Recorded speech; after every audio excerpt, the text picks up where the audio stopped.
बात हो रही है पाकिस्तान क्रिकेट के हवाले से। अब एशिया कप चूँकि अब मज़ीद करीब आता जा रहा है, एक महीने से भी कम का वक्त रह गया है। 9 सितंबर से इसका आगाज़ होना है। यूए की कंडीशंस हैं और ये सफ़र शुरू हुआ था, अगर मैं भारत की बात करूँ तो बायकॉट से लेके, पाकिस्तान के बगैर एशिया कप खेलने से लेके, इंडिया में ही एशिया कप होगा से लेकर अब यूए में जब फाइनल हो गया उसके बाद स्क्वाड जो है अब वो उसको प्रिपेयर करने की तैयारियां भारत में जारी हैं। और किस मुंह से भारत जो है वो ये इवेंट खेलने जा रहा है या किस मुंह से वो स्क्वाड अनाउंस करने जा रहा है, क्योंकि बहुत बुलंद बांग दावे किए गए कि भारत जो है वो कुछ भी कर सकता है, भारत के पास इतने इख्तियारात हैं कि वो जनाब पाकिस्तान के बगैर भी इस इवेंट को कामयाब बना सकता है। लेकिन अब जो है वो ऊंट पहाड़ के नीचे आ गया है, किस करवट बैठेगा ये भी पता चल गया है। अब बात हो रही है सही साहब स्क्वाड क्या अनाउंस करें।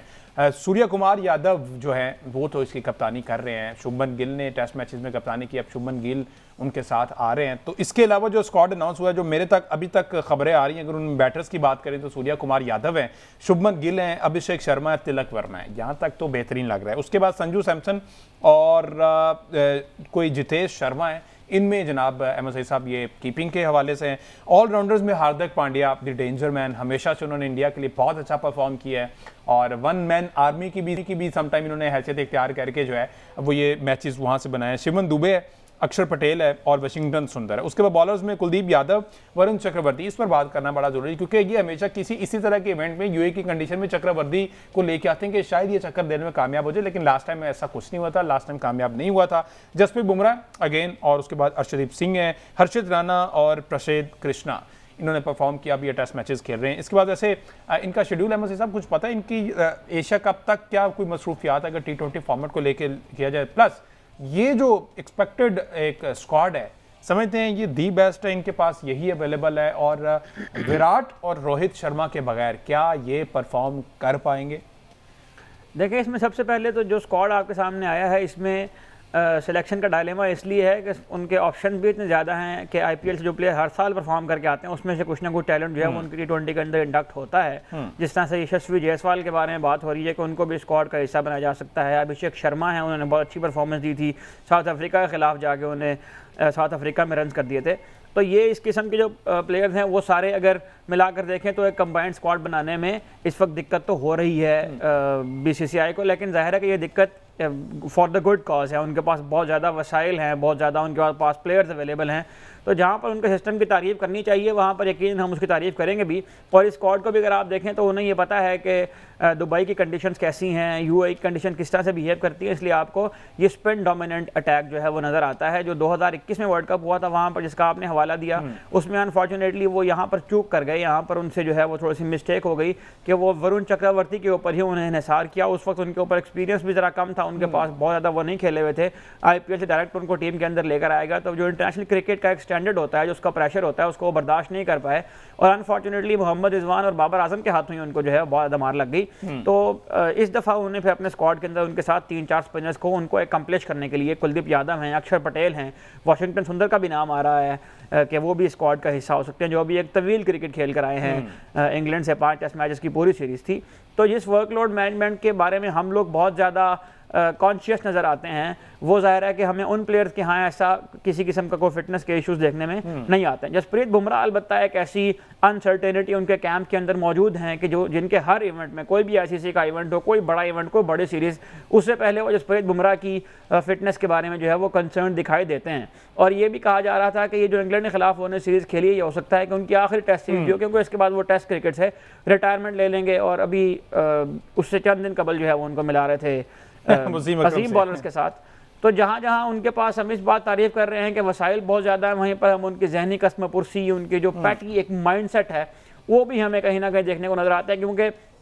अभी जो आपने बात की कि बायकॉट से ये बात शुरू हुई थी और उसके बाद जो है अब वो नौबत यहाँ तक आ चुकी है कि वो अब चंद दिनों में अपना जो स्क्वाड है एशिया कप का वो अनाउंस करने जा रहे हैं। क्योंकि एशिया कप का बायकॉट तो ज़ाहिर है कि वो नहीं कर सकते हैं, जिस किस्म की पिछले 1.5-2 महीने के अंदर उन्होंने हरकतें की हैं अपनी कंट्री के अंदर भी और बाहर जाकर भी। उसके बाद बनता तो यही है कि वो थोड़ी सी मर्दानगी का मुजाहरा करें और थोड़ी सी जो उन्हें अपने आप को अपने तंगी कोई देशभक्ति साबित करने की उन्होंने कोशिश की थी, वो दिखाएं और फिर करें बायकॉट एशिया कप का, जो आप कह रहे थे। लेकिन हम ये देखते हैं कि जब टीम बायकॉट करती है तो उनके लेजेंड्स उसके हक में बयान देते हैं, जब टीम जो है वो खेलने की बातें करती है तो फिर उनके लेजेंड उसके हक में बयान देते हैं, और जब उनको नजर आए कि पाकिस्तान इंडिया का मैच खेलने में ज़्यादा कमर्शियल बेनिफिट्स हासिल होते हैं तो फिर वो उसके हक में बयान देना शुरू हो जाते हैं। तो फिर मेरा ख्याल है कि ये बातें करना छोड़ दें, आपके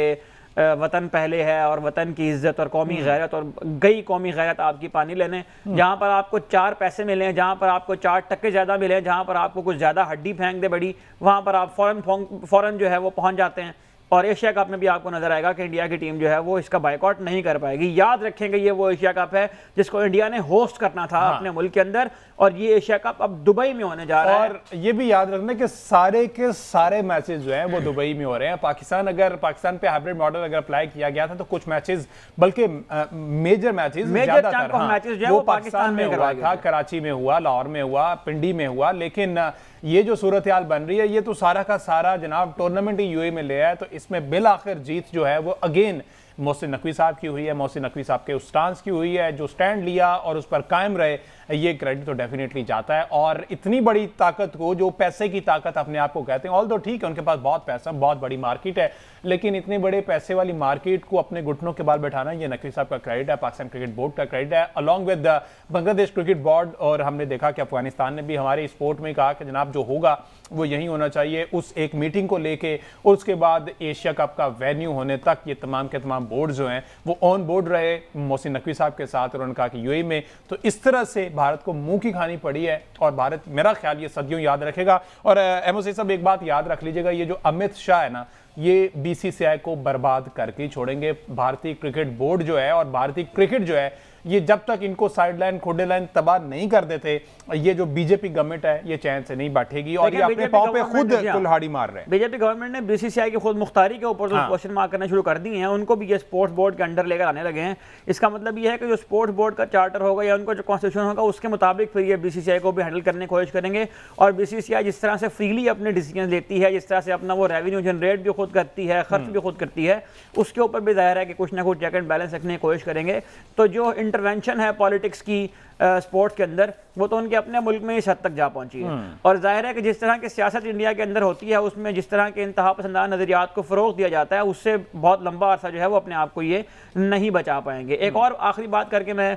इस गुफ्तगू को समेटते हैं कि एशिया कप की अगर आप बात कर रहे हैं तो बहुत अच्छी यादें नहीं है इंडिया की एशिया कप के हवाले से पाकिस्तान के साथ। और दुबई में अगर आप खेलने की बात कर रहे हो, 2021 के वर्ल्ड कप में 10 विकेट से वहाँ पर मैच हारे। उसके बाद एशिया कप जो है वो यहाँ पर हुआ था, उसमें पहले मैच में गोके इंडिया की टीम ने हमें हराया था, लेकिन दूसरे मैच में इंडिया की टीम को वहाँ भी शिकस्त का सामना करना पड़ा था, और पाकिस्तान और श्रीलंका की टीम जो है वो फाइनल में पहुंची थी। तो ऐसा नहीं है कि जो आप क्रिकेट की हमारी सूरत हाल लग रही है टीम की और जो भारत की सूरत हाल है उसके मुताबिक, मतलब यहाँ पर ऐसा नहीं होगा कि T20 फॉर्मेट के अंदर आपको वन साइड मैच देखने को मिले, इस तरह से ओडीआई क्रिकेट में हमें अनफॉर्चुनेटली देखने को मिला था। तो इस हवाले से भी इंडिया जरा कॉन्शियस है, और हो सकता है कि एक मैच में हारने के बाद वो दूसरे मैच से पहले बाइकआउट कर भी दें, क्योंकि इस तरह के रखते हैं वो करते चले आ रहे हैं। बिल्कुल ठीक है जी।